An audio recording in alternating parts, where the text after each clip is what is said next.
माहिर कानून मुनीब फारूक ने भी हमें ज्वाइन किया है। मुनीब, 25 मुजरिमों को सजाएं सुना दी गई हैं 9 मई में मुलव्वस, और क्या कहते हैं, कितनी अहम डेवलपमेंट है, कितना अहम मैसेज है ये?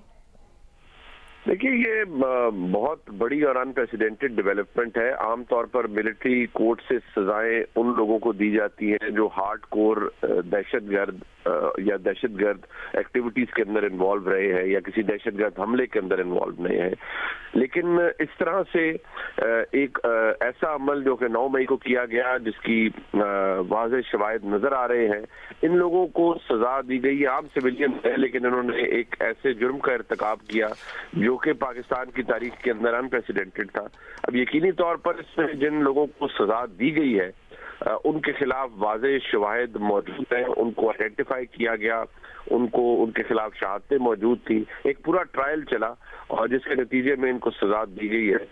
अब ये मामला देखने वाला है कि इनके पास अब लीगल ऑप्शंस क्या है। यकीनी तौर पर ये मिलिट्री अदालत का फैसला है और कंडीशनल है उस सारे मामले के अंदर ऊपर जो सुप्रीम कोर्ट में चल रहा है। अब इसकी जो फर्स्ट अपील है वो तो हाई कोर्ट्स में आती है, लेकिन देखिए ये तकरीबन 80 से 100 के दरमियान ये एक फिगर है टोटल मेंबरान का, लोगों का जिनको सजा दी गई है। अभी 25 का फैसला आया है, 25 का मजीद बाद में आएगा और मेरे ख्याल में टोटल तकरीबन 80 से 100 के दरमियान ये लोग हैं। लेकिन इससे एक बात ये भी साबित होगी कि इनमें से क्या कुछ ऐसे लोग हैं जिनको आइडेंटिफाई किया जा रहा है कि वो डायरेक्टली या इनडायरेक्टली लिंक्ड है पाकिस्तान तहरीक इंसाफ से। क्योंकि अगर ये बात साबित हो जाती है कि इनमें से चंद ऐसे हैं जो कि पाकिस्तान तहरीक इंसाफ से लिंक्ड है, तो फिर वो पाकिस्तान तहरीक इंसाफ के लिए भी मसला बनेगा, इमरान खान साहब के लिए भी मसला बनेगा और उनकी दीगर क़यादत के लिए भी मसला बनेगा। क्योंकि पाकिस्तान तहरीक इंसाफ तो सिरे से इस तमाम मामले को रिजेक्ट करती रही है कि हमारा इस तरह के हमले से, इस तमाम कार्रवाई से कोई ताल्लुक नहीं है। लिहाजा देखना पड़ेगा कि अच्छा मुनीब साहब, इस वक्त चूंकि हुकूमत पीटीआई मुज़ाकरात की बात चल रही है और ये कहा जा रहा है कि कुछ ही दिन में ये मुज़ाकरात हो सकते हैं, बड़ा एक पॉजिटिव तरीके का जो एक सिलसिला शुरू होने की बातचीत चल रही है।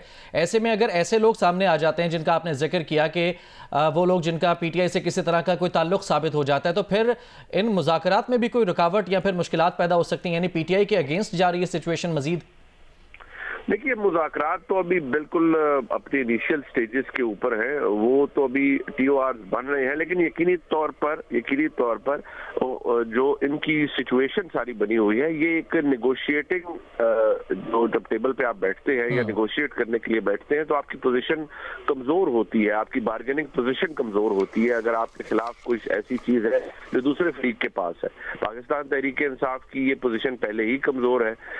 अब मजीद अगर इनमें से, मैं दोबारा कहूंगा, अगर इनमें से कुछ लोगों का ताल्लुक साबित होता है कि वो तहरीक इंसाफ के या उनके कार्डर में से थे या लिंक थे डायरेक्टली और इनडायरेक्टली पाकिस्तान तहरीक इंसाफ की क़यादत या रैंक एंड फाइल से, तो फिर यकीनी तौर पर पाकिस्तान तहरीक इंसाफ के लिए ये बाइस हज़ीमत भी है और उनके लिए मजीद मुश्किलात और परेशानियां भी बढ़ेंगी।